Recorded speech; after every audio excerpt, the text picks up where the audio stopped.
RTI Live News. Ask for right. Sangareddy జిల్లా నారాయణఖేడ్ పట్టణంలోని minority బాలుర గురుకుల పాఠశాలలో జాతీయ సైన్స్ దినోత్సవాన్ని ఘనంగా నిర్వహించారు. ఈ సందర్భంగా ఏర్పాటు చేసిన సైన్స్ ఫేర్లో విద్యార్థులు తమ సైన్స్ ప్రాజెక్టులను ప్రదర్శిస్తూ శాస్త్రీయ దృక్పథాన్ని ప్రదర్శించారు. ఈ కార్యక్రమానికి ప్రిన్సిపల్ ఎంఏ ఖాదర్ ముఖ్య అతిథిగా హాజరయ్యారు. ఆయన మాట్లాడుతూ నేటి సమాజంలో శాస్త్రీయ అవగాహన ఎంతగానో అవసరమని, ఇలాంటి ఫేర్లు విద్యార్థులకు విజ్ఞానాన్ని పెంచేందుకు దోహదపడతాయని తెలిపారు.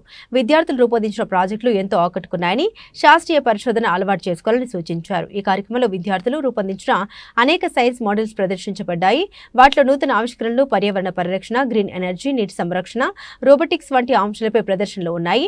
ఉత్తమ ప్రదర్శన ఇచ్చిన విద్యార్థులకు బహుమతులు ప్రదానం చేశారు. ఈ కార్యక్రమంలో college coordinator Ramulu, school coordinator Zakir, science టీచర్లు రమేష్ రెడ్డి, అస్టా, సుల్తానా, భారతి, పాఠశాల సిబ్బంది, విద్యార్థులు తదితరులు పాల్గొన్నారు. Hard work, so you also try for that, and I wish thank you for this.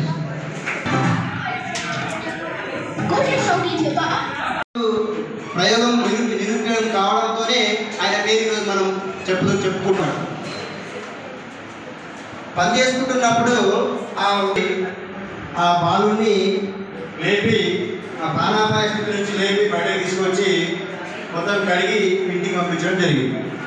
చెప్పిన తర్వాత ఆ తల్లిదండ్రులు ఆ రైతింటి మీద పేద గుర్రపు బండి మీద ఆ రైతు ఇంటికి వెళ్ళి ఆ రైతుకు డబ్బులు ఇవ్వబోయాడు. ఎవరు? ఆ బురదలో పడినటువంటి వాళ్ళ నాయన. ఎందుకు అంటే మా కొడుకులు. అప్పుడే అతని ఇంట్లో నుంచి కొడుకు వచ్చాడు. అంటే అతని ఇంట్లో రైతు ఇంట్లో ఉన్నటువంటి కొడుకు బయటకు వచ్చాడు. అతను ఎవరు?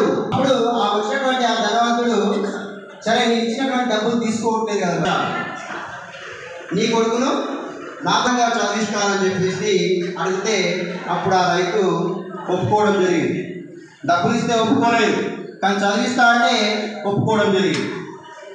ఇక ఆయన ఇచ్చిన మాట ప్రకారం ఆయన కొడుకుతో పాటు ఇంగ్లాండ్లో ఉన్నటువంటి మంచి యూనివర్సిటీలో విద్యను అభ్యసించింది. ఇక చివరకు మంచి గొప్ప ప్రముఖులు అయ్యారు ఇద్దరు కూడా. కాపాడిన వ్యక్తి, రైతు కొడుకు, ఇద్దరు కూడా గొప్ప మంచి playing.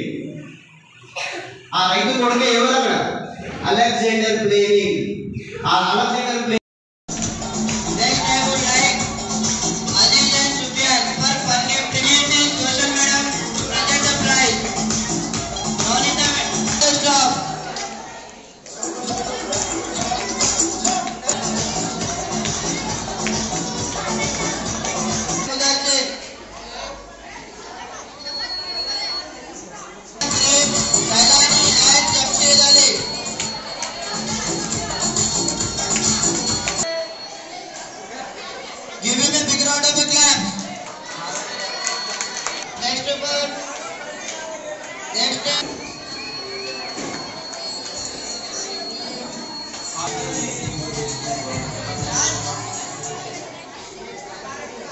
Next, Ibrahim and Omer. Give him a big round of applause.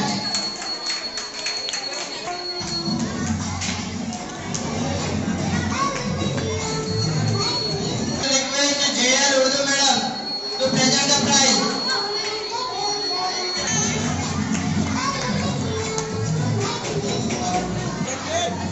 For the preparation of solar system, I like to call.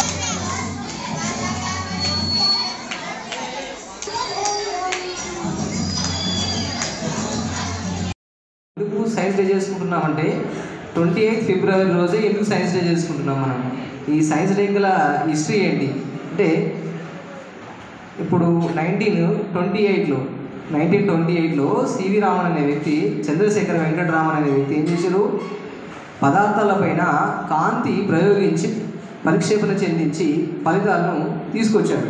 So దాని ఫలితంగానే మనం ఈరోజు సైన్స్ డే చేసుకుంటున్నాం. అయితే ఎప్పుడు ఈయన నవంబర్ 17, 1888లో జన్మించడం జరిగింది తమిళనాడు రాష్ట్రంలో. అయితే చిన్నప్పటి నుంచి కూడా వీళ్ళ డాడీ ఫిజిక్స్ టీచరు.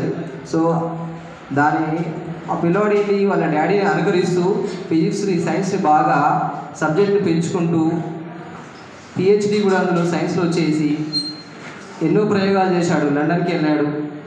అదేవిధంగా ఇప్పుడు నవంబర్ 28 ఫిబ్రవరి 1928లో సముద్రంలో ప్రయాణిస్తున్నప్పుడు కాంతి కిరణాలు, సూర్యుని యొక్క కాంతి కిరణాలు సముద్రం నీటిపైన పడినారన్నమాట.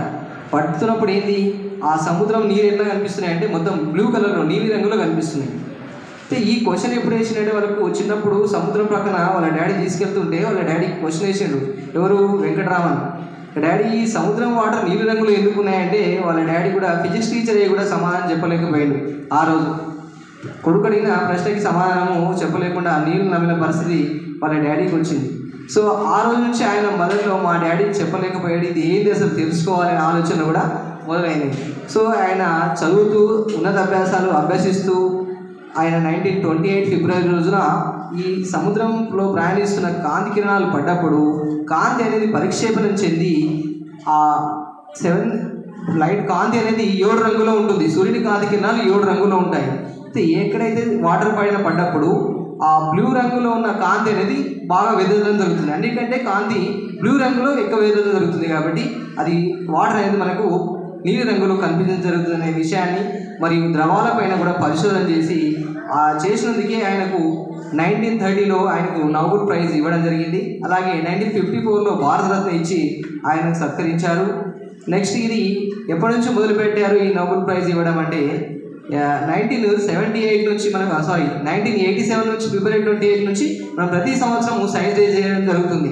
సో మన సెంట్రల్ గవర్నమెంట్ కూడా ఇప్పటికీ వికసిత భారత్ అని, ఇన్స్పిరేషన్ అని పిల్లలో ఉన్న స్కిల్స్ని డెవలప్ చేయడానికి ఎన్నో కార్యక్రమాలు మొదలుపెట్టింది. సో విద్యార్థి కూడా విద్యార్థి దశ నుంచే సైన్స్ పట్ల అవగాహన పెంచుకుంటూ వాళ్ళు చేస్తున్న పనులు అంటే ఏంటి, సైన్స్ అంటే ఏంటి, ఏం చేయాలి, ఎలా చేయాలి, ఒక ఆలోచనే సైన్స్ అనేది ఒక ఆలోచన. మెదడులో ఏంటి థింకింగ్ అనేది మనకు సైన్స్గా చెప్పుకోవచ్చు. అంటే ఆ థింకింగ్ లేకపోతే మనకు ఈరోజు వచ్చే మనం చేస్తున్న ఏజ్ ఇప్పుడు జనరేషన్లో కొత్తదనం కనుక్కుంటున్నాం. ఏం చేస్తున్నాం, ఒకప్పుడు దేనిపైన ఎలక్ట్రికల్ పైన డిపెండ్ అవుతున్నాం. సోలార్ కనుక్కున్నారు, ఎలక్ట్రికల్ కనుక్కున్నారు.